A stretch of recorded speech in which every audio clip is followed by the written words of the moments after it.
அவன் மாய காலத்தின் அதிபதியான காலபைரவனின் வம்சம்.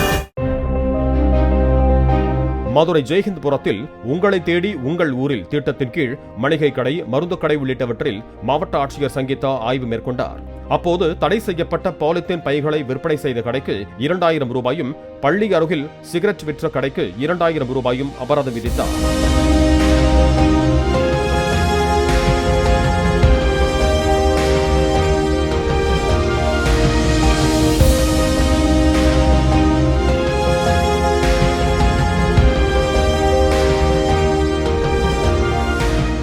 அவன் மாய காலத்தின் அதிபதியான காலபைரவனின் வம்சம்.